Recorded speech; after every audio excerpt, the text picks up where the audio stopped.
Com a palavra o autor, para justificar esse pedido de adiamento, tempo máximo de 2 minutos. Bom, presidente, solicitei o adiamento, né? E volto mais uma vez, presidente, a senhora está nervosa comigo. Eu, em nenhum momento, presidente, eu estou acusando a mesa diretora, porque vocês só pegaram os nomes e colocaram na pauta. Vocês fizeram simplesmente a formalidade do processo conforme o regimento de homenagem da comissão. Agora, o que nós temos que reparar é uma ilegalidade que foi feita em cima das homenagens da bancada do PT, tá? E desse copia e cola que fizeram.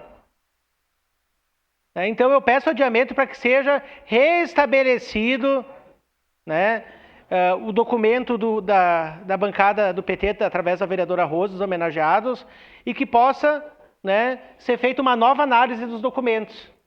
Uma nova análise dos documentos e, quem sabe, submetido à mesa diretora ou a plenário. Isso a gente pode decidir em reunião depois dos líderes ou dos vereadores, né, como é que a gente vai fazer para essas pessoas poderem entrar também para o sorteio. Obrigado.